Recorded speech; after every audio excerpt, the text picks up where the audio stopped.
ಹೇಗಿರುತ್ತೆ ದೊಡ್ಡ ದೊಡ್ಡ ಬೆಟ್ಟಗಳಿಗೆ ಜೀವ ಬಂದು ಸಿಟಿಯಲ್ಲೆಲ್ಲ ಓಡಾಡ್ತಿದ್ರೆ ಯಾಕೆ ಅಂತಂದ್ರೆ ಇವತ್ ನಾವು ನೋಡೋಕೆ ಹೊರಟಿರುವಂತ ಮೂವಿನೂ ಕೂಡ ಅಂತದ್ದೇನೆ. ಒಂದು ದೊಡ್ಡ ಬೆಟ್ಟಕ್ಕೆ ಜೀವ ಬಂದು ಮನ್ಸಲ್ಲಿ ಒಂದು ಆಸೆನ ಇಟ್ಕೊಂಡು ಸಿಟಿಯಲ್ಲೆಲ್ಲ ಓಡಾಡ್ತಿರುತ್ತೆ. ಆದ್ರೆ ಮನ್ಸಲ್ಲಿರುವಂತ ಆಸೆನ ನೀವು ತಿಳ್ಕೋಬೇಕು ಅಂತಂದ್ರೆ ಈ ಮೂವಿನ ನನ್ ಜೊತೆ ಕೊನೆವರೆಗೂ ನೋಡ್ಬೇಕು. ಈ ಮೂವಿ ಹೆಸರು ಟ್ರಾಲ್ ಅಂತ. ಈಗ ತುಂಬಾ ಟೈಮ್ ವೇಸ್ಟ್ ಮಾಡದೆ ನಮ್ಮ ಮೈನ್ ಸ್ಟೋರಿ ಕಡೆಗೆ ಹೊರಟೋಗೋಣ. ಈ ಕತೆ ಶುರು ಆಗ್ತಿದ್ದಂಗೆನೆ ಬೆಟ್ಟನ ಹತ್ತುತ್ತಿರುವಂತ ತಂದೆ ಮಗಳನ್ನ ನಮ್ಗೆ ತೋರಿಸ್ತಾರೆ. ತಂದೆ ಹೆಸರು ಟೋಬಿಯಸ್ ಅಂತ, ಹಾಗೆ ಮಗಳು ನೋರಾ. ಟೋಬಿಯಸ್ ಒಬ್ಬ ಮೌಂಟೇನಿಯರ್, ಹಾಗೆ ಬೆಟ್ಟಗಳ ಬಗ್ಗೆ ತುಂಬಾನೇ ರಿಸರ್ಚ್ ಗಳನ್ನ ಮಾಡ್ತಿರ್ತಾನೆ. ಈ ನಾರ್ವೆ ದೇಶದಲ್ಲಿ ಒಂದು ಕತೆ ಇದೆ. ಮೊದ್ಲು ಈ ಭೂಮಿ ಮೇಲೆ ಟ್ರಾಲ್ಸ್ ಅನ್ನೋ ಜೀವಿಗಳು ಇರ್ತಿದ್ದೋ, ಆದ್ರೆ ಆ ಜೀವಿಗಳ ಮೇಲೆ ಸೂರ್ಯನ ಕಿರಣಗಳು ಬಿದ್ದು ಅವುಗಳು ಬೆಟ್ಟಗಳಾಗಿ ಕನ್ವರ್ಟ್ ಆಗೋದು ಅಂತ. ಆದ್ರೆ ನೋರಾಗ್ ಮಾತ್ರ ಈ ತರ ಕತೆಗಳಲ್ಲಿ ಸ್ವಲ್ಪನೂ ಇಂಟ್ರೆಸ್ಟ್ ಇರೋದಿಲ್ಲ, ಹಾಗೆ ನಂಬಿಕೆನೂ ಇರೋದಿಲ್ಲ. ಆಗ ಟೋಬಿಯಸ್ ಅವಳಿಗೆ ಹೇಳ್ತಾನೆ, ಒಳ್ಳೆಯ ಮನಸ್ಸಿನಿಂದ ಟ್ರೋಲ್ಸ್ ಗಳ ಮೇಲೆ ನಂಬಿಕೆನ ಇಟ್ಟು ಬೆಟ್ಟಗಳನ್ನ ನೋಡು, ಆಗ ನಿನ್ಗೆ ಎಲ್ಲಾನು ಗೊತ್ತಾಗುತ್ತೆ ಅಂತ. ಇವಳು ಕೂಡ ಅದೇ ರೀತಿ ಒಳ್ಳೆಯ ಮನಸ್ಸಿಂದ ಬೆಟ್ಟಗಳನ್ನ ನೋಡ್ತಾಳೆ. ಆಗ ಇವಳಿಗೆ ಆ ಬೆಟ್ಟಗಳಲ್ಲಿ ಟ್ರೋಲ್ಸ್ ಗಳ ಮುಖಗಳು ಕಾಣಿಸ್ತವೆ. ಇದನ್ನ ನೋಡಿ ನೋರಾಗಂತೂ ತುಂಬಾನೇ ಶಾಕ್ ಆಗೋಗಿರುತ್ತೆ. ಇಲ್ಲಿಗೆ ಸೀನ್ ಕಟ್ ಆಗಿ ತುಂಬಾ ವರ್ಷಗಳ ಕಾಲ ಮುಂದಕ್ಕೆ ಬರುತ್ತೆ. ಇಲ್ಲಿ ನಮ್ಗೆ ಪ್ಯಾಲಿಯಂಟಾಲಜಿಸ್ಟ್ ಗಳ ಒಂದು ಟೀಮ್ ಭೂಮಿನ ಹಗಿತಿರೋದನ್ನ ತೋರಿಸ್ತಾರೆ. ಈ ಪ್ಯಾಲಿಯಂಟಾಲಜಿಸ್ಟ್ ಅಂತಂದ್ರೆ ಡೈನೋಸರ್ಸ್ ಗಳ ಮೂಳೆಗಳನ್ನ ಹುಡುಕೋರು ಅಂತ. ಇದೇ ಟೀಮ್ ನಲ್ಲಿರುವಂತ ನೋರಾ ಕೂಡ ನಮ್ಗೆ ಪರಿಚಯ ಆಗ್ತಾಳೆ. ನೋರಾ ಹಾಗೂ ಅವಳ ಟೀಮ್ ನವರು ಎಷ್ಟೇ ಹುಡುಕಿದ್ರು ಈ ಜಾಗದಲ್ಲಿ ಇವರಿಗೆ ಮೂಳೆಗಳೇ ಸಿಕ್ತಿರೋದಿಲ್ಲ. ಇದರಿಂದ ಇವರೆಲ್ಲರೂ ಬೇಜಾರ್ ಮಾಡ್ಕೋತಿರ್ಬೇಕಾದ್ರೇನೆ ನೋರಾಗೆ ಡೈನೋಸರ್ಸ್ ಗಳ ಮೂಳೆಗಳು ಸಿಕ್ಬಿಡ್ತವೆ. ಇದರಿಂದ ಇವರೆಲ್ಲರಿಗೂ ತುಂಬಾನೇ ಸಂತೋಷ ಆಗೋಗುತ್ತೆ. ನಂತರ ನಮ್ಗೆ ಡೌರಾ ಅನ್ನೋ ಒಂದು ಜಾಗದಲ್ಲಿ ತೋರಿಸ್ತಾರೆ. ಗೌರ್ಮೆಂಟ್ ನವರು ಬೆಟ್ಟಗಳ ಕೆಳಗಡೆ ರೈಲ್ವೆ ಕನ್ಸ್ಟ್ರಕ್ಷನ್ ಅನ್ನ ಮಾಡಿಸ್ತಿರ್ತಾರೆ. ಇದೇ ಜಾಗದಲ್ಲಿ ಒಂದಷ್ಟು ಜನ ಸ್ಟ್ರೈಕ್ ಕೂಡ ಮಾಡ್ತಿರ್ತಾರೆ, ಬೆಟ್ಟಗಳನ್ನ ಹೊಡೆದು ಪರಿಸರನ ಹಾಳು ಮಾಡಬೇಡಿ ಅಂತ. ಆದ್ರೆ ಅಲ್ಲಿರುವಂತ ವರ್ಕರ್ಸ್ ಗಳು ಇದ್ಯಾವುದಕ್ಕೂ ಕೂಡ ತಲೆನೇ ಕೆಡ್ಸ್ಕೊತಿರೋದಿಲ್ಲ. ಆ ಬೆಟ್ಟದ ಒಳಗಡೆ ಒಂದು ಬಾಂಬ್ ಅನ್ನ ಫಿಟ್ ಮಾಡಿ ಬ್ಲಾಸ್ಟ್ ಮಾಡ್ಬಿಡ್ತಾರೆ. ನಂತರ ಇವರು ಇವರ ಕೆಲಸಗಳನ್ನ ಮಾಡೋದಕ್ಕಿಂತ ಟನಲ್ ನ ಒಳಗಡೆ ಬಂದಾಗ ಈ ಜಾಗ ಎಲ್ಲ ತುಂಬಾನೇ ವಿಚಿತ್ರವಾಗಿ ಅಲುಗಾಡೋದಕ್ಕೆ ಶುರುವಾಗುತ್ತೆ. ನೋಡ್ತಾ ನೋಡ್ತಿದ್ದಂಗೆನೆ ಈ ಜಾಗ ಎಲ್ಲ ಧ್ವಂಸ ಆಗಿ ವರ್ಕರ್ಸ್ ಗಳೆಲ್ಲ ಸತ್ತೋಗ್ತಾರೆ. ಈ ವಿಷಯ ನಾರ್ವೆ ದೇಶದ ಸೆಕ್ಯೂರಿಟಿ ಡಿಪಾರ್ಟ್ಮೆಂಟ್ ಕೂಡ ಗೊತ್ತಾಗುತ್ತೆ. ಆದ್ರಿಂದ ಆ ಜಾಗಕ್ಕೆ ಒಂದಷ್ಟು ಫೈಟರ್ ಜೆಟ್ ಗಳನ್ನ ಕಳಿಸ್ತಾರೆ. ಆಗ ಅಲ್ಲಿಗೆ ಮಿಲಿಟರಿ ಅಡ್ಮಿರಲ್ ಬಂದು ಆ ಜಾಗದ ಫುಟೇಜ್ ಅನ್ನ ನೋಡಿದಾಗ ಯಾವುದೋ ಒಂದು ಜೀವಿ ಅಲ್ಲಿಂದ ಹೊರಗಡೆ ಬಂದಿರೋ ರೀತಿ ಕಾಣಿಸುತ್ತೆ. ಆದ್ರಿಂದ ಈ ವಿಷಯನ ಪ್ರೈಮ್ ಮಿನಿಸ್ಟರ್ಗೂ ತಿಳಿಸ್ತಾರೆ. ಇಲ್ಲಿ ನಮ್ಗೆ ಪ್ರೈಮ್ ಮಿನಿಸ್ಟರ್ ನ PA ಆಂಡ್ರಿಯಾಸ್ ಕೂಡ ಪರಿಚಯ ಆಗ್ತಾನೆ. ಇವರಿಬ್ರು ಕಾರ್ ನಲ್ಲಿ ಹೋಗ್ತಿರ್ಬೇಕಾದ್ರೆ ಆ ಫುಟೇಜ್ ಅನ್ನ ಇವ್ರಿಗೂ ಕೂಡ ತೋರಿಸ್ತಾರೆ. ಅದನ್ನ ನೋಡಿ ಇವರು ಏನಿರ್ಬೋದು ಅಂತ ತಲೆ ಕೆಡ್ಸ್ಕೊಳ್ತಿರ್ಬೇಕಾದ್ರೇನೆ ಆ ಜಾಗದಿಂದ ಮುಂದೆ ಸಿಕ್ಕಿರುವಂತ ಒಂದಷ್ಟು ಫುಟೇಜ್ ಗಳನ್ನು ಕೂಡ ತೋರಿಸ್ತಾರೆ. ಅದರಲ್ಲಿ ಯಾವುದೋ ಒಂದು ವಿಶಾಲವಾದಂತ ಜೀವಿಯ ದೊಡ್ಡ ದೊಡ್ಡ ಹೆಜ್ಜೆ ಗುರುತುಗಳು ಇರ್ತವೆ. ಆದ್ರಿಂದ ಇದ್ರ ಬಗ್ಗೆ ತಿಳ್ಕೊಳ್ಳೋದಕ್ಕೆ ಯಾರನ್ನಾದ್ರೂ ಸ್ಪೆಷಲಿಸ್ಟ್ ಅನ್ನ ಕರ್ಸಿ ಅಂತ PM ಹೇಳ್ತಾರೆ. ಈ ಕಡೆ ನಮ್ಗೆ ನೋರಾ ಹಾಗೆ ಅವಳ ಟೀಮ್ ಅನ್ನ ತೋರಿಸ್ತಾರೆ.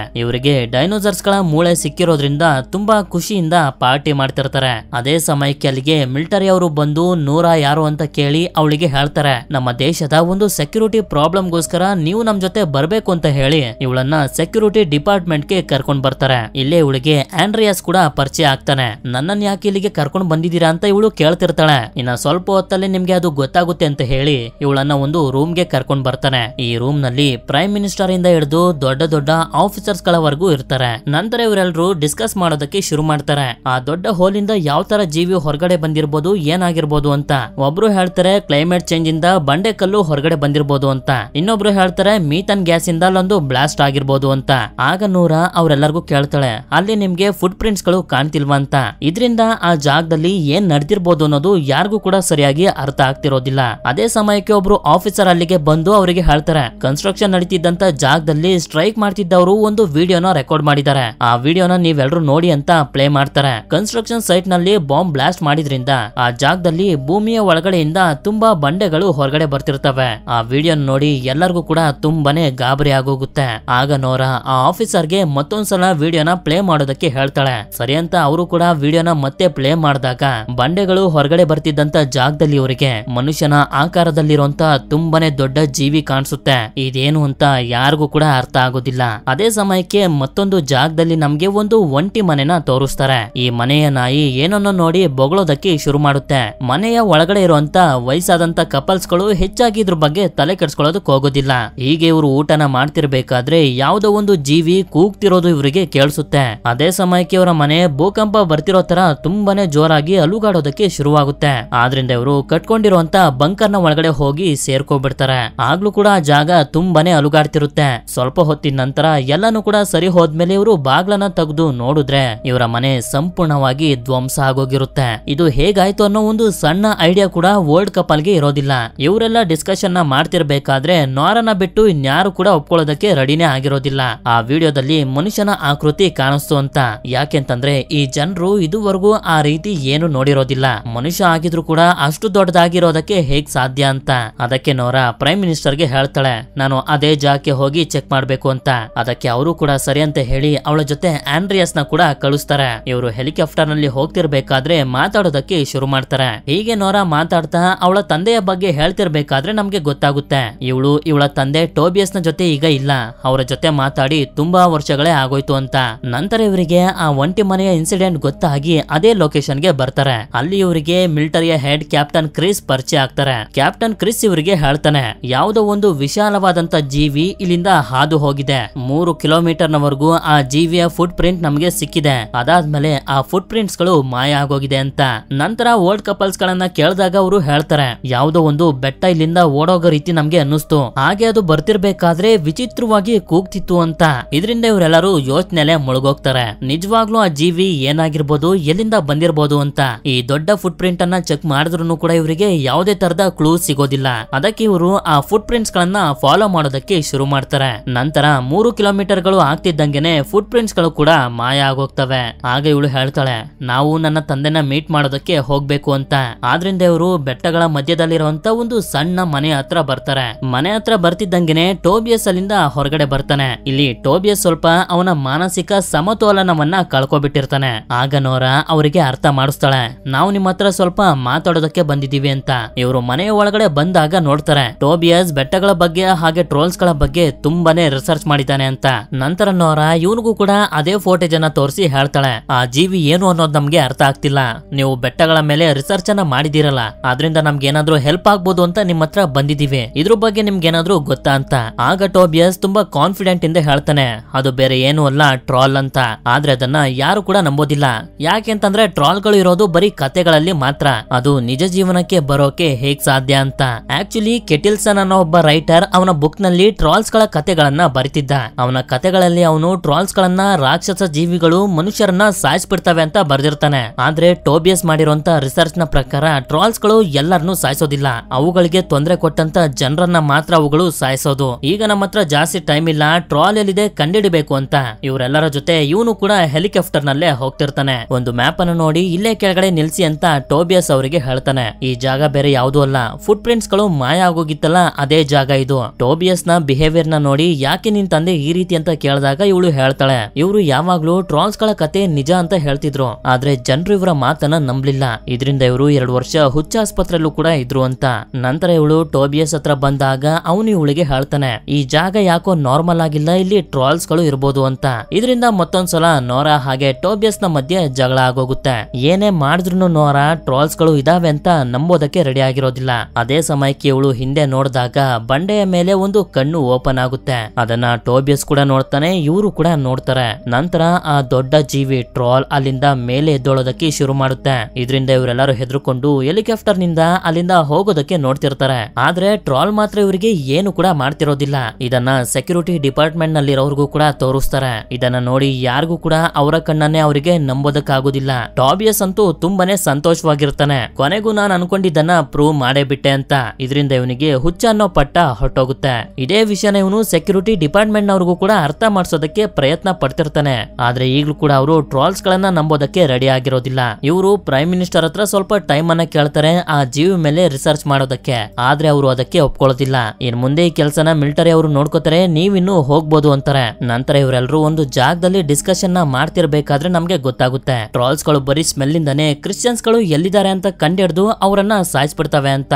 ಯಾಕೆಂತಂದ್ರೆ ಕ್ರಿಶ್ಚಿಯನ್ಸ್ ಗಳ ಚರ್ಚ್ ಇಂದ ಬರುತ್ತಲ್ಲ ಬೆಲ್ ಸೌಂಡ್, ಆ ಸೌಂಡ್ ಅನ್ನ ಕೇಳೋದಕ್ಕೆ ಟ್ರೋಲ್ಸ್ ಗಳಿಗೆ ಆಗೋದಿಲ್ಲ. ಹಾಗೆ ಟ್ರೋಲ್ಸ್ ಗಳ ಮೇಲೆ ಸೂರ್ಯನ ಕಿರಣಗಳು ಬೆಳತಿದ್ದಂಗೆನೆ ಅವುಗಳ ಒಳಗಡೆ ಇರುವಂತ ಜೀವ ಹೋಗಿ ಬರೀ ಕಲ್ಲಾಗೋಗ್ತವೆ. ನೋರಾ ಕೂಡ ಟೋಬಿಯಸ್ ನ ಮಾತನ್ನ ನಮ್ದೆ ಅಲ್ಲಿಂದ ಹೋಗ್ತಿರ್ಬೇಕಾದ್ರೆ, ನಾನು ಹೇಳ್ತಿದ್ದಂತ ಟ್ರೋಲ್ ಅನ್ನ ನಿನ್ನ ಕಣ್ಣಾರೆನ ನೋಡಿದ್ಯಾ, ಇನ್ನು ಯಾಕೆ ನನ್ನನ್ನ ನಂಬ್ತಿಲ್ಲ ಅಂತ ಕೇಳಿದಾಗ ನೋರಾ ಕೊನೆಗೂ ಇವನ ಮಾತನ್ನ ನಂಬಿಡ್ತಾಳೆ. ನಂತರ ಇವ್ರು 3 ಜನ ಸೇರಿ ಕ್ಯಾಪ್ಟನ್ ಕ್ರಿಸ್ ಹತ್ರ ಬಂದು ಹೇಳ್ತಾರೆ, ಪ್ಲೀಸ್ ನಾವು ಕೂಡ ನಿಮ್ ಜೊತೆ ಬರ್ತೀವಿ ಅಂತ. ಕ್ರಿಸ್ ಅದಕ್ಕೆ ಒಪ್ಕೊಳ್ಳದೆ ಇದ್ದಾಗ ನೋರಾ ತುಂಬಾನೇ ಬೇಡ್ಕೋತಾಳೆ. ಇನ್ನೇನ್ ಮಾಡೋದು ಅಂತ ಸರಿ ಅಂತ ಇವರನ್ನು ಕೂಡ ಕರ್ಕೊಂಡು ಹೋಗ್ತಾನೆ. ನಂತರ ನಮ್ಗೆ ತೋರಿಸ್ತಾರೆ ತೋರಿಸ್ತಾರೆ. ಮಿಲಿಟರಿ ಅವರು ಅವ್ರ ಹತ್ರ ಇರುವಂತ ಎಲ್ಲಾ ದೊಡ್ಡ ದೊಡ್ಡ ವೆಪನ್ಸ್ ಗಳನ್ನ ತಗೊಂಡು ಒಂದು ಜಾಗಕ್ಕೆ ಬರ್ತಾರೆ. ಯಾಕೆಂತಂದ್ರೆ ಆ ಟ್ರೋಲ್ ಈಗ ಈ ಜಾಗಕ್ಕೆ ಬರುತ್ತೆ ಅನ್ನೋ ಸೂಚನೆಗಳು ಇವರಿಗೆ ಸಿಕ್ಕಿರ್ತವೆ. ಎಲ್ಲಾ ತಯಾರಿಯನ್ನು ಮಾಡ್ಕೊಂಡು ಇವರು ಕಾಯ್ಕೊಂಡು ನಿಂತ್ಕೋತಾರೆ. ಅದೇ ಸಮಯಕ್ಕೆ ಟೋಬಿಯಸ್ ಹಾಗೆ ನೋರಾ ಮಾತಾಡೋದಕ್ಕೆ ಶುರು ಮಾಡ್ತಾರೆ. ನೋರಾ ಹೇಳ್ತಾಳೆ, ನಾನು ಇಷ್ಟು ವರ್ಷ ನಿಮ್ ಮಾತನ್ನ ನಂಬಲಿಲ್ಲ, ನನ್ನನ್ನ ಕ್ಷಮಿಸ್ಬಿಡಿ ಅಂತ.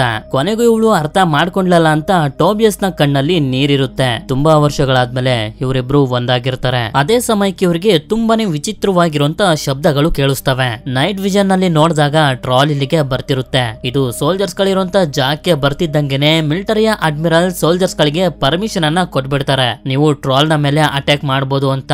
ಆದ್ರಿಂದ ಸೋಲ್ಜರ್ಸ್ ಗಳು ಕೂಡ ಅದ್ರ ಮೇಲೆ ಅಟ್ಯಾಕ್ ಮಾಡೋದಕ್ಕೆ ಶುರು ಮಾಡ್ತಾರೆ. ಆದ್ರೆ ಇದಕ್ ಮಾತ್ರ ಆಗಿರುವಂತ ಗಾಯಗಳು ಹೀಲ್ ಆಗ್ತಿರ್ತವೆ. ಸೋಲ್ಜರ್ಸ್ ಗಳು ಕೂಡ ಅವರ ಸೋಲನ್ನ ಒಪ್ಕೊಳ್ಳೋದಕ್ಕೆ ರೆಡಿ ಆಗಿರೋದಿಲ್ಲ.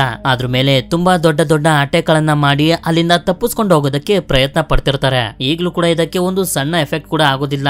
ಸೋಲ್ಜರ್ಸ್ ಗಳನ್ನೆಲ್ಲ ಸಾಯಿಸೋದಕ್ಕೆ ಶುರು ಮಾಡುತ್ತೆ. ಹೇಗೋ ಮಾಡಿ ಇವರೆಲ್ಲರೂ ತಪ್ಪಿಸ್ಕೊಂಡು ಒಬ್ಬ ಸೋಲ್ಜರ್ ಕುಂತಿರುವಂತ ಜಾಗದಲ್ಲಿ ಬಂದು ಬಚ್ಚಿಟ್ಕೋತಾರೆ. ಆದ್ರೆ ಆ ಸೋಲ್ಜರ್ ಒಬ್ಬ ಕ್ರಿಶ್ಚಿಯನ್ ಆಗಿರ್ತಾನೆ. ಆದ್ರಿಂದ ಇವರೆಲ್ಲರೂ ಅಲ್ಲಿಂದ ಹೋಗೋದಕ್ಕೆ ನೋಡ್ತಿರ್ಬೇಕಾದ್ರೆ ಟ್ರಾಲ್ ಆ ಕ್ರಿಶ್ಚಿಯನ್ ಎತ್ಕೊಂಡು ತಿಂದು ಬಿಡುತ್ತೆ. ಇದರಿಂದ ಎಲ್ಲರೂ ಹೆದರ್ಕೊಂಡು ಅಲ್ಲಿಂದ ತಪ್ಪಿಸ್ಕೊಂಡು ಹೋಗೋದಕ್ಕೆ ನೋಡ್ತಿರ್ಬೇಕಾದ್ರೆ ಟೋಬಿಯಸ್ ಮಾತ್ರ ಮುಂದೆ ಬಂದು ಟ್ರಾಲ್ ನ ಶಾಂತಗೊಳಿಸೋದಕ್ಕೆ ಪ್ರಯತ್ನ ಪಡ್ತಿರ್ತಾನೆ. ಆಶ್ಚರ್ಯ ಪಡುವಂತ ವಿಷಯ ಏನಪ್ಪಾ ಅಂತಂದ್ರೆ ಟ್ರಾಲ್ ಕೂಡ ಶಾಂತವಾಗೋಗುತ್ತೆ. ಇದನ್ನ ನೋಡಿ ನೋರಾ ಹಾಗೆ ಟೋಬಿಯಸ್ ತುಂಬಾನೇ ಸಂತೋಷ ಪಡ್ತಿರ್ಬೇಕಾದ್ರೇನೆ ಒಂದಷ್ಟು ಸೋಲ್ಜರ್ಸ್ ಗಳು ಹಿಂದೆಯಿಂದ ಟ್ರಾಲ್ ಮೇಲೆ ಅಟ್ಯಾಕ್ ಮಾಡೋದಕ್ಕೆ ಶುರು ಮಾಡ್ತಾರೆ. ಅದಕ್ಕೆ ಇದು ಹಿಂದೆ ತಿರುಗ್ತಿದ್ದಂಗೆನೆ ಅದರ ಬಾಲ ಬಂದು ಟೋಬಿಯಸ್ಗೆ ಹೊಡೆದು ಬಿಡುತ್ತೆ. ಹಾಗೆ ಇದು ಸೋಲ್ಜರ್ಸ್ ಗಳನ್ನ ಸಾಯಿಸ್ಬಿಡುತ್ತೆ. ನನ್ನಿಂದಾನೇ ಅವನಿಗೆ ಏಟಾಯ್ತು ಅಂತ ಟ್ರಾಲ್ ತುಂಬಾ ಬೇಜಾರ್ ಮಾಡ್ಕೊಂಡು ಅಲ್ಲಿಂದ ಹೊರಟೋಗುತ್ತೆ. ಟೋಬಿಯಸ್ಗೆ ತುಂಬಾ ಏಟಾಗಿರೋದ್ರಿಂದ ಸಾಯುವಂತ ಸ್ಟೇಜ್ ಗೆ ಬಂದು ತಲುಪಿಟ್ಟಿರ್ತಾನೆ. ಆದ್ರೆ ಇವನು ಸಾಯುವುದಕ್ಕಿಂತ ಮುಂಚೆ ರಾಯಲ್ ಪ್ಯಾಲೇಸ್, ರಾಜ, ಮನೆ ಅಂತ ಹೇಳಿ ಸತ್ತೋಗ್ತಾನೆ. ಆದ್ರೆ ಇದ್ರ ಬಗ್ಗೆ ನೋರಾಗೆ ಏನು ಕೂಡ ಅರ್ಥ ಆಗೋದಿಲ್ಲ. ಇವಳು ತುಂಬಾನೇ ಹತ್ತು ಬಿಡ್ತಾಳೆ. ನಂತರ ಇದೇ ಬೇಜಾರ್ನಲ್ಲಿ ಇವಳು ಚಿಕ್ಕ ವಯಸ್ಸಿನ ಫೋಟೋನ ನೋಡ್ತಿರ್ತಾಳೆ. ಹಾಗೆ ಡಿಸೈಡ್ ಮಾಡ್ತಾಳೆ, ಇನ್ಮೇಲೆ ನಾನು ನನ್ನ ತಂದೆ ತೋರಿಸಿರುವಂತ ದಾರಿಲೇ ಹೋಗ್ಬೇಕು ಅಂತ. ಇದೇ ತರ ಯೋಚನೆ ಮಾಡ್ಕೊಂಡು ಒಂದು ರಾತ್ರಿನ ಸೆಕ್ಯೂರಿಟಿ ಡಿಪಾರ್ಟ್ಮೆಂಟ್ ನಲ್ಲೇ ಕಳೆದು ಬಿಡ್ತಾಳೆ. ಬೆಳಗ್ಗೆ ಇವಳ ಹತ್ರ ಕ್ರಿಸ್ ಹಾಗೆ ಆಂಡ್ರಿಯಸ್ ಬಂದಾಗ ಅವರಿಂದ ಇವಳಿಗೆ ಗೊತ್ತಾಗುತ್ತೆ ಟ್ರಾಲ್ ಎಲ್ಲೋ ಬೆಟ್ಟಗಳ ಮಧ್ಯೆ ಮಾಯ ಆಗೋಗಿದೆ. ಅದು ಸಿಕ್ತಿದ್ದಂಗೆನೆ ಗೌರ್ಮೆಂಟ್ ನವರು ಅದ್ರ ಮೇಲೆ ನ್ಯೂಕ್ಲಿಯರ್ ಬಾಂಬ್ ಅನ್ನ ಹಾಕೋದಕ್ಕೆ ರೆಡಿ ಮಾಡ್ಕೋತಿದ್ದಾರೆ ಅಂತ. ಆಗ ಇವಳು ಕೂಡ ಹೇಳ್ತಿರ್ತಾಳೆ, ನನ್ನ ತಂದೆ ಹೇಳ್ದಂಗೆ ಟ್ರಾಲ್ ನ ಬಗ್ಗೆ ಇರುವಂತ ಕತೆಗಳು ನಿಜ ಆಗಿದ್ರೆ ಅಂತ. ಆದ್ರಿಂದ ಇವರು ಟ್ರಾಲ್ಸ್ ಗಳ ಒಂದಷ್ಟು ಕತೆಗಳನ್ನ ತಿಳ್ಕೊಳ್ಳೋದಕ್ಕೆ ಶುರು ಮಾಡ್ತಾರೆ. ಆ ಕತೆಗಳಲ್ಲಿ ಇವ್ರಿಗೊಂದು ವಿಷಯ ಗೊತ್ತಾಗುತ್ತೆ, ಟ್ರಾಲ್ಸ್ ಗಳಿಗೆ ಚರ್ಚ್ ಗಳ ಬೆಲ್ ಸೌಂಡ್ ಅನ್ನ ಕಂಡ್ರೆ ಆಗೋದಿಲ್ಲ ಅಂತ. ಇದೇ ಕಾರಣದಿಂದ ಟ್ರಾಲ್ಸ್ ಗೆ ಕ್ರಿಶ್ಚಿಯನ್ಸ್ ಅಂದ್ರೆ ಆಗೋದಿಲ್ಲ. ಅದಕ್ಕೆ ನೆನ್ನೆ ಅದು ಒಬ್ಬ ಕ್ರಿಶ್ಚಿಯನ್ ನ ಸಾಯಿಸಿದ್ದು. ಕ್ರಿಶ್ಚಿಯನ್ಸ್ ಗಳು ಎಲ್ಲಿದ್ದಾರೆ ಅನ್ನೋದನ್ನ ಬರೀ ಸ್ಮೆಲ್ ಇಂದಾನೆ ಟ್ರಾಲ್ಸ್ ಗಳು ಕಂಡಿಡಿದು ಬಿಡ್ತವೆ. ನಂತರ ನೋರಾ ಪ್ರೈಮ್ ಮಿನಿಸ್ಟರ್ ಗೆ, ಡಿಫೆನ್ಸ್ ಮಿನಿಸ್ಟರ್ ಗೆ ಹಾಗೆ ಅಡ್ಮಿರಲ್ ಗೆ ಎಕ್ಸ್ಪ್ಲೈನ್ ಮಾಡ್ತಿರ್ತಾಳೆ, ಈ ಟ್ರಾಲ್ ಗಳಿಗೆ ಚರ್ಚ್ ನ ಬೆಲ್ ಸೌಂಡ್ ಗಳನ್ನ ಕೇಳೋದಕ್ಕೆ ಆಗೋದಿಲ್ಲ, ಅದನ್ನ ನಾವು ಉಪಯೋಗಿಸ್ಕೊಂಡು ಟ್ರಾಲ್ ನ ಸೋಲಿಸಬಹುದು ಅಂತ. ಆದ್ರೆ ಇವ್ರು ಮಾತ್ರ ಅದನ್ನ ಒಪ್ಕೊಳ್ತಿರೋದಿಲ್ಲ. ಅದೆಲ್ಲ ಬರೀ ಮೂಢನಂಬಿಕೆ ಅಷ್ಟೇ, ಆ ಜೀವ ಮೇಲೆ ನಿಮ್ಮ ಪ್ಲಾನ್ ವರ್ಕ್ ಆಗೋದಿಲ್ಲ ಅಂತ. ಆಗ ಕ್ಯಾಪ್ಟನ್ ಕ್ರಿಸ್ ಅಡ್ಮಿರಲ್ ಗೆ ಹೇಳ್ತಾನೆ, ನಾವೀಗಾಗ್ಲೇ ತುಂಬಾ ಅಡ್ವಾನ್ಸ್ ಆಗಿರುವಂತ ವೆಪನ್ಸ್ ಗಳನ್ನ ಅದ್ರ ಮೇಲೆ ಯೂಸ್ ಮಾಡ್ಬಿಟ್ಟಿದೀವಿ, ಅದಕ್ಕೆ ಒಂದು ಸಣ್ಣ ಗಾಯ ಕೂಡ ಆಗೋದಿಲ್ಲ. ನನಗನ್ಸೋ ಪ್ರಕಾರ ನಾವು ನೋರಾ ಹೇಳೋ ಮಾತನ್ನೇ ಕೇಳೋದು ಒಳ್ಳೇದು ಅಂತ. ಸರಿ ಅಂತ ಹೇಳಿ ನಿಮ್ಗೆ ಏನ್ ಬೇಕು ಅದನ್ನ ಮಾಡಿ ಅಂತ PM ನೋರಾಗೆ ಪರ್ಮಿಷನ್ ಅನ್ನ ಕೊಟ್ಬಿಡ್ತಾರೆ. ಅದೇ ಸಮಯಕ್ಕೆ ಸೆಕ್ಯೂರಿಟಿ ಡಿಪಾರ್ಟ್ಮೆಂಟ್ ನವರಿಗೆ ಗೊತ್ತಾಗುತ್ತೆ ಟ್ರಾಲ್ ಈಗ ಎವೆಂಟೈರ್ ಅನ್ನೋ ಒಂದು ಪಾರ್ಕ್ ಗೆ ಹೋಗ್ತಿದೆ ಅಂತ. ನಂತರ ನಮ್ಗೆ ಅದೇ ಎವೆಂಟೈರ್ ಪಾರ್ಕ್ ಅನ್ನ ತೋರಿಸ್ತಾರೆ. ಈ ಪಾರ್ಕ್ ನಲ್ಲಿ ಮಕ್ಕಳೆಲ್ಲ ಅವರ ಪೇರೆಂಟ್ಸ್ ಗಳ ಜೊತೆ ತುಂಬಾನೇ ಎಂಜಾಯ್ ಮಾಡ್ತಿರ್ತಾರೆ. ಅಲ್ಲೇ ಇದ್ದಂತ ಒಬ್ಳು ಸಣ್ಣ ಹುಡುಗಿ ಟ್ರಾಲ್ ನ ಸ್ಟ್ಯಾಚು ಮುಂದೆ ಬಂದು ಅದನ್ನ ನೋಡ್ತಿರ್ತಾಳೆ. ಅದೇ ಸಮಯಕ್ಕೆ ಇಲ್ಲಿರುವಂತ ಜನರಿಗೆಲ್ಲ ದೊಡ್ಡ ದೊಡ್ಡ ಹೆಜ್ಜೆಗಳ ಶಬ್ದಗಳು ಕೇಳಿಸ್ತವೆ. ನೋಡಿದ್ರೆ ಸ್ಟ್ಯಾಚು ಹಿಂದೆ ನಿಜವಾದ ಟ್ರಾಲ್ ಬಂದು ನಿಂತ್ಕೊಳ್ಳುತ್ತೆ. ಅದನ್ನ ನೋಡಿ ಹೆದರ್ಕೊಂಡು ಎಲ್ರು ಅಲ್ಲಿಂದ ಓಡೋದಕ್ಕೆ ಶುರು ಮಾಡ್ತಾರೆ. ಆದ್ರೆ ಟ್ರಾಲ್ ಮಾತ್ರ ಯಾರಿಗೂ ಕೂಡ ಯಾವುದೇ ತರದ ಅಪಾಯವನ್ನ ಮಾಡ್ತಿರೋದಿಲ್ಲ. ಅದೇ ಸಮಯಕ್ಕೆ ಇವರೆಲ್ಲರೂ ಹೆಲಿಕಾಪ್ಟರ್ ಗಳಿಗೆ ದೊಡ್ಡ ದೊಡ್ಡ ಬೆಲ್ ಗಳನ್ನ ಕಟ್ಕೊಂಡು ತಗೊಂಡ್ ಬರ್ತಾರೆ. ನಂತರ ಇವರೆಲ್ಲರೂ ಸೇರಿ ಬೆಲ್ ಗಳಿಂದ ಸುತ್ತುವರೆದಾಗ ಅದಕ್ಕೆ ಬೆಲ್ ಗಳ ಸೌಂಡ್ ಅನ್ನ ಕೇಳೋದಕ್ಕೆ ಆಗೋದಿಲ್ಲ. ಅದಕ್ಕೆ ಒಂದು ಹೆಲಿಕಾಪ್ಟರ್ ನ ಮೇಲೆ ಅಟ್ಯಾಕ್ ಮಾಡಿದಾಗ ಅದು ಕೆಳಗಡೆ ಬಂದು ಕ್ರಾಶ್ ಆಗೋಗುತ್ತೆ. ಅದರ ಬೆಂಕಿಯಿಂದ ಇಡೀ ಕಾಡಿಗೆ ಬೆಂಕಿ ಎತ್ಕೊಬಿಡುತ್ತೆ. ನಂತರ ಮತ್ತೆ 2 ಹೆಲಿಕಾಪ್ಟರ್ ಗಳನ್ನ ಬ್ಲಾಸ್ಟ್ ಮಾಡಿದಾಗ ಅದು ಕೆಳಗಡೆ ಇರುವಂತ ಸಣ್ಣ ಹುಡುಗಿಯ ಮೇಲೆ ಬೀಳೋದ್ರಲ್ಲಿ ಇರುತ್ತೆ. ಇನ್ನೇನು ಅದು ತಂದೆ ಮಗಳ ಮೇಲೆ ಬೀಳ್ಬೇಕು ಅಂತ ಅನ್ಕೊಳ್ಳೋಷ್ಟ್ರಲ್ಲಿ ಟ್ರಾಲ್ ಅವರಿಬ್ಬರನ್ನ ಕಾಪಾಡ್ಬಿಡುತ್ತೆ. ಇದನ್ನ ನೋಡಿ ಇವ್ರು ಯಾರಿಗೂ ಕೂಡ ನಂಬೋದಕ್ಕೆ ಆಗೋದಿಲ್ಲ. ನಂತರ ಟ್ರಾಲ್ ಅಲ್ಲಿಂದ ಹೊರಟೋಗುತ್ತೆ. ಟ್ರಾಲ್ ನ ವಿಷಯ ಇಡೀ ಪ್ರಪಂಚದಲ್ಲೆಲ್ಲ ಬೆಂಕಿ ಹಾಡದಂಗೆ ಹಾಡ್ಬಿಟ್ಟಿರುತ್ತೆ. ಯಾವುದೇ ನ್ಯೂಸ್ ಚಾನೆಲ್ ಹಾಕಿದ್ರು ಟ್ರಾಲ್ ಬಗ್ಗೆನೆ ತೋರಿಸ್ತಿರ್ತಾರೆ. ಹಾಗೆ ಇವರಿಗೆ ಗೊತ್ತಾಗಿರುತ್ತೆ ಟ್ರಾಲ್ ಈಗ ಕ್ಯಾಪಿಟಲ್ ಸಿಟಿ ಆಗಿರುವಂತ ಆಸ್ಲೋ ಕಡೆಗೆ ಹೋಗ್ತಿದೆ ಅಂತ.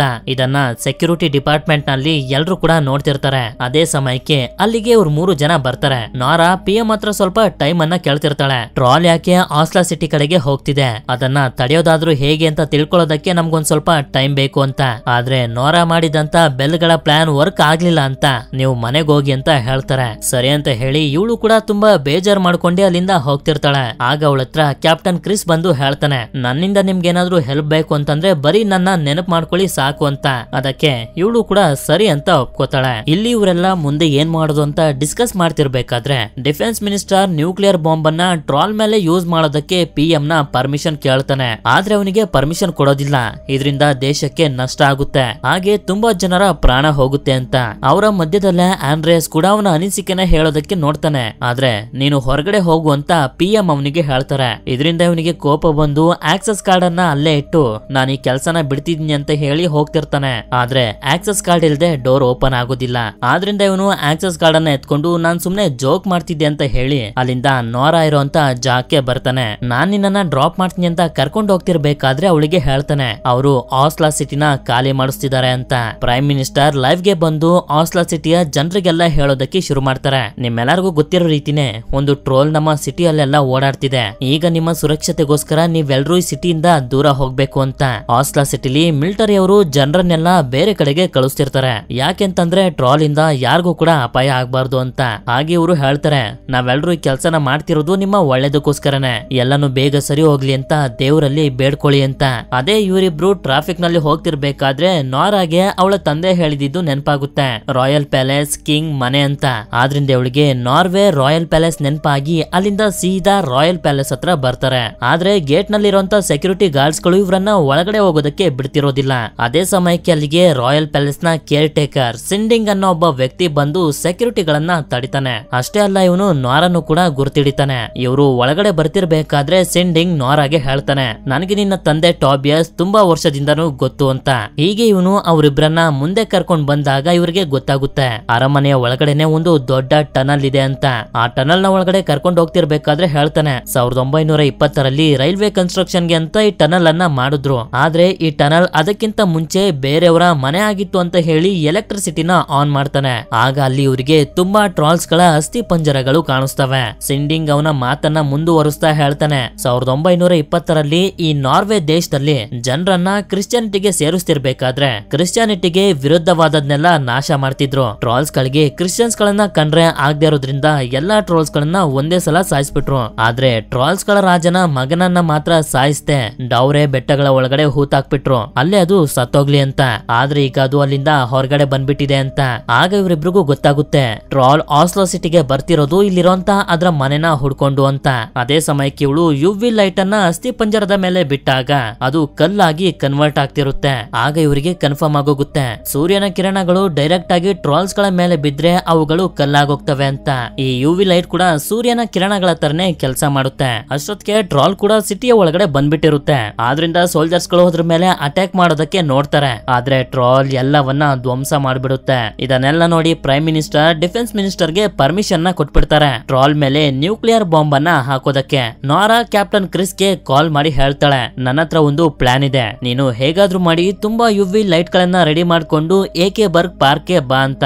ಈ ಕಡೆ ಅಡ್ಮಿರಲ್ ನ್ಯೂಕ್ಲಿಯರ್ ಬಾಂಬ್ ನ ಪಾಸ್ವರ್ಡ್ ಅನ್ನ ಕೊಟ್ಟು ಬಾಂಬ್ ಅನ್ನ ರೆಡಿ ಮಾಡಿಸಿ ಒಂದು ಫೈಟರ್ ಜೆಟ್ ಅಲ್ಲಿ ಆಸ್ಲೋ ಸಿಟಿ ಕಡೆಗೆ ಕಳಿಸ್ತಾರೆ. ಆಂಡ್ರಿಯಾ ಸೆಕ್ಯೂರಿಟಿ ಡಿಪಾರ್ಟ್ಮೆಂಟ್ ನಲ್ಲಿರುವಂತ ಅವನ ಫ್ರೆಂಡ್ ಸಿಗ್ರಿಡ್ ಗೆ ಕಾಲ್ ಮಾಡಿ ಹೇಳ್ತಾನೆ, ನೀನು ಹೇಗಾದ್ರೂ ಮಾಡಿ ಸಿಸ್ಟಮ್ ಅನ್ನ ಹ್ಯಾಕ್ ಮಾಡಿ ಸಿಟಿ ಮೇಲೆ ನ್ಯೂಕ್ಲಿಯರ್ ಬಾಂಬ್ ಅನ್ನ ಹಾಕ್ತಾ ಇರೋ ರೀತಿ ತಡಿ ಅಂತ. ಅದಕ್ಕೆ ಇವಳು ಕೂಡ ಸರಿ ಅಂತ ಒಪ್ಕೋತಾಳೆ. ಟ್ರಾಲ್ ಕೂಡ ಸಿಟಿಯ ಒಳಗಡೆ ಇರುವಂತ ಅದ್ರ ಮನೆನ ಹುಡ್ಕೊಂಡು ಬರ್ತಿರುತ್ತೆ. ಕ್ರಿಸ್ ಕೂಡ ನೋರಾ ಹೇಳಿದಂತ ಜಾಗ AK-ಬರ್ಗ್ ಗೆ ಬಂದು ಎಲ್ಲಾ ತಯಾರಿನೂ ಮಾಡ್ಕೊತಿರ್ತಾನೆ. ಈಗ ಆಸ್ಲೋ ಸಿಟಿಯಲ್ಲಿ ಯಾರು ಕೂಡ ಇರೋದಿಲ್ಲ, ಬಿಕೊಂತಿರುತ್ತೆ. ಹಾಗೆ ನ್ಯೂಕ್ಲಿಯರ್ ಬಾಂಬ್ ಕೂಡ ಇನ್ನೇನು ಸಿಟಿನ ರೀಚ್ ಆಗೋದ್ರಲ್ಲಿ ಇರುತ್ತೆ. AK-ಬರ್ಗ್ ನಲ್ಲಿ ಕ್ರಿಸ್ ನ ಟೀಮ್ ನವರು ದೊಡ್ಡ ದೊಡ್ಡ UV ಲೈಟ್ ಗಳನ್ನ ತಗೊಂಡು ಅಲ್ಲಿಗೆ ಬರ್ತಾರೆ. ಇವರಿಬ್ರು ಟ್ರಕ್ ನಲ್ಲಿ ಯಾವುದೋ ಒಂದು ವಸ್ತುನ ಇಟ್ಕೊಂಡು ಟ್ರಾಲ್ ಗೋಸ್ಕರ ಕಾಯ್ತಿರ್ತಾರೆ. ಸಿಗ್ರಿಡ್ ಹೇಗೋ ಮಾಡಿ ಸಿಸ್ಟಮ್ ಅನ್ನ ಹ್ಯಾಕ್ ಮಾಡಿ ಬಾಂಬ್ ಹಾಕ್ತಾ ಇರೋ ರೀತಿ ಜಾಮ್ ಮಾಡ್ಬಿಟ್ಟಿರ್ತಾಳೆ. ಇವರಿಬ್ರಿಗೂ ಕೂಡ ಗೊತ್ತಾಗುತ್ತೆ ಫೈಟರ್ ಜೆಟ್ ಬಾಂಬ್ ಅನ್ನ ಹಾಕ್ತೆ ಹೊರಟೋಯ್ತು ಅಂತ. ಅದೇ ಸಮಯಕ್ಕೆ ಇವರಿಗೆ ಟ್ರಾಲ್ ಬರ್ತಿರೋಂತ ಶಬ್ದ ಕೇಳಿಸುತ್ತೆ. ಆದ್ರಿಂದ ಇವರು ರೆಡಿ ಆಗ್ತಾರೆ. ನಂತರ ಅಲ್ಲಿಗೆ ಟ್ರಾಲ್ ಬಂದು ಪ್ಯಾಲೇಸ್ ನ ಒಳಗಡೆ ಇರುವಂತ ಅದ್ರ ಮನೆಯ ಒಳಗಡೆ ಹೋಗೋದಕ್ಕೆ ಬರ್ತಿರುತ್ತೆ. ಆದ್ರಿಂದ ಇವರು ಕೂಡ ಗಾಡಿನ ಸ್ಟಾರ್ಟ್ ಮಾಡ್ಕೊಂಡು ಟ್ರಾಲ್ ಕಡೆಗೆನೆ ಹೋಗ್ತಿರ್ತಾರೆ. ಹಾಗೆ ಇವರು ಟ್ರಾಲ್ ನ ಕಾಲಿನ ಕೆಳಗಡೆಯಿಂದ ಮುಂದೆ ಬಂದು ಟ್ರಕ್ ನ ಮೇಲೆ ಹಾಕಿದಂತ ಬಟ್ಟೆನ ತೆಗಿತಾರೆ. ನೋಡಿದ್ರೆ ಆ ಟ್ರಕ್ ನಲ್ಲಿ ಒಂದು ಟ್ರಾಲ್ ನ ಸ್ಕಲ್ ಇರುತ್ತೆ. ಅದನ್ನ ನೋಡಿ ತುಂಬಾ ಕೋಪದಿಂದ ಟ್ರಾಲ್ ಇವ್ರನ್ನ ಫಾಲೋ ಮಾಡೋದಕ್ಕೆ ಶುರು ಮಾಡುತ್ತೆ. ಈ ಕಡೆ ಕ್ರಿಸ್ ಅವನ ಸೋಲ್ಜರ್ಸ್ ಗಳಿಗೆ ಹೇಳ್ತಿರ್ತಾನೆ, ಇವತ್ತು ನಾವು ಬದುಕುವಂತ ಚಾನ್ಸಸ್ ತುಂಬಾನೇ ಕಮ್ಮಿ ಇದೆ, ಆದ್ರೆ ಈಗಾಗ್ಲೇ ನಾವು ತುಂಬಾ ಯುದ್ಧಗಳಲ್ಲಿ ಜೊತೆ ಸೇರಿ ಯುದ್ಧನ ಮಾಡಿದಿವಿ, ಅದೇ ರೀತಿ ಇದು ಕೂಡ ನಮ್ಗೊಂದು ಯುದ್ಧನೇ, ಇವತ್ತು ನಮ್ಮ ಪ್ರಾಣ ಹೋದ್ರೂ ಪರವಾಗಿಲ್ಲ, ಈ ಸಿಟಿನ ನಾವು ಕಾಪಾಡಬೇಕು ಅಂತ. ಹೀಗೆ ಇವರು ಟ್ರಕ್ ನಲ್ಲಿ ಸ್ಕಲ್ ನ ತಗೊಂಡು ಹೋಗ್ತಿರ್ಬೇಕಾದ್ರೆ ಅದು ಮಿಸ್ ಆಗಿ ಕೆಳಗಡೆ ಬಿದ್ದೋಗುತ್ತೆ. ಆದ್ರಿಂದ ಇವರು ಕೂಡ ಟ್ರಕ್ ಅನ್ನ ಅಲ್ಲೇ ನಿಲ್ಸ್ಕೊಂಡು ನೋಡ್ತಿರ್ತಾರೆ. ಅದೇ ಸಮಯಕ್ಕೆ ಅಲ್ಲಿಗೆ ಟ್ರಾಲ್ ಬಂದು ಆ ಸ್ಕಲ್ ಅನ್ನ ತುಂಬಾ ನಿಧಾನವಾಗಿ ಎತ್ಕೊಂಡು ನೋಡೋದಕ್ಕೆ ಶುರು ಮಾಡುತ್ತೆ. ಇದರ ಮುಖನ ನೋಡ್ತಿದ್ದಂಗೆನೆ ನಮ್ಗೆ ಗೊತ್ತಾಗೋಗುತ್ತೆ ಇದು ಎಷ್ಟು ಒಂಟಿಯಾಗಿ ಫೀಲ್ ಮಾಡ್ತಿದೆ ಅಂತ.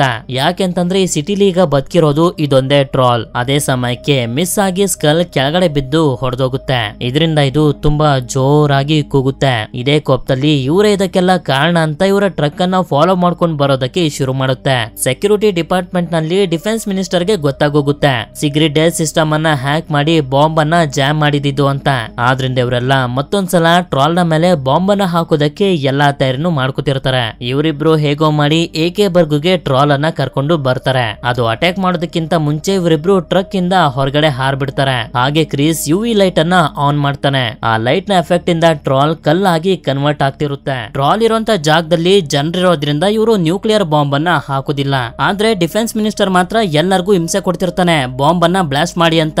ಇದರಿಂದ ಕೋಪ ಬಂದು ಸಿಗ್ರಿಡ್ ಅವನಿಗೆ ಒಂದು ಪಂಚನ ಕೊಡ್ತಾಳೆ. ಅದನ್ನ ನೋಡಿ ಅಡ್ಮಿರಲ್ ಕೂಡ ನಗ್ತಿರ್ತಾರೆ. ಈ ಕಡೆ ಇವರೆಲ್ಲರೂ ನಾವು ಗೆದ್ಬಿಟ್ಟು ಅಂತ ತುಂಬಾನೇ ಖುಷಿ ಪಡ್ತಿರ್ತಾರೆ. ಆದ್ರೆ ಟ್ರೋಲ್ ನೋವಿನಿಂದ ಅಳುತ್ತಿರುತ್ತೆ. ಆದ್ರಿಂದ ನೋರಾ ಯುವಿ ಲೈಟ್ ಗಳನ್ನ ಆಫ್ ಮಾಡಿ ಅದ್ರ ಹತ್ರ ಬಂದು ಹೇಳ್ತಾಳೆ, ಪ್ಲೀಸ್ ನೀನ್ ಇಲ್ಲಿಂದ ಹೊಟ್ಟೋಗು, ಇಲ್ಲಾಂದ್ರೆ ನಿನ್ನ ಎಲ್ಲರೂ ಸಾಯಿಸ್ಬಿಡ್ತಾರೆ ಅಂತ.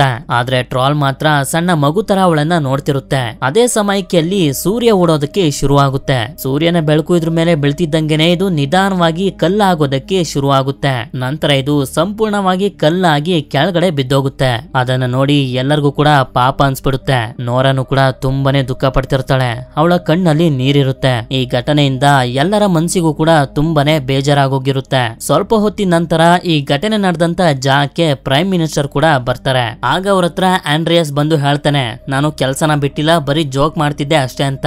ಅದಕ್ಕೆ ಅವರು ಕೂಡ ನಾನು ಗೊತ್ತು ಅಂತ ಹೇಳ್ತಾರೆ. ನಂತರ ಹೀಗೆ ಇವರು ಮಾತಾಡ್ಕೊಂಡು ನಡ್ಕೊಂಡು ಹೋಗ್ತಿರ್ಬೇಕಾದ್ರೆ ಅವಳನ್ನ ಆಂಡ್ರಿಯಾಸ್ ಕೇಳ್ತಾನೆ, ಇದೇ ತರ ಬೇರೆ ಕಡೆನೂ ಕೂಡ ಟ್ರಾಲ್ಸ್ ಗಳು ಇರ್ಬೋದು ಅಲ್ವಾ ಅಂತ. ಇದ್ರ ಬಗ್ಗೆ ನೋರಾನು ಕೂಡ ಯೋಚನೆ ಮಾಡ್ತಿರ್ತಾಳೆ. ಅದೇ ಸಮಯಕ್ಕೆ ಮೂವಿ ಮುಗ್ದೋಗುತ್ತೆ. ಇವತ್ತಿನ ವಿಡಿಯೋದಲ್ಲಿ ಇಷ್ಟೇ. ತುಂಬಾ ಜನ ನನ್ನ ಕೇಳ್ತಿದ್ದೀರಾ ಮೈಕ್ ಅನ್ನ ಇನ್ನು ಯಾರಿಗೂ ಕೊಟ್ಟಿಲ್ವಲ್ಲ ಯಾಕೆ ಅಂತ. ಯಾಕೆಂತಂದ್ರೆ ಜೆನ್ಯೂನ್ ಆಗಿರುವಂತ ಚಾನೆಲ್ ನವರು ಇನ್ನು ಯಾರು ನಮ್ಗೆ ಸಿಕ್ಕಿಲ್ಲ.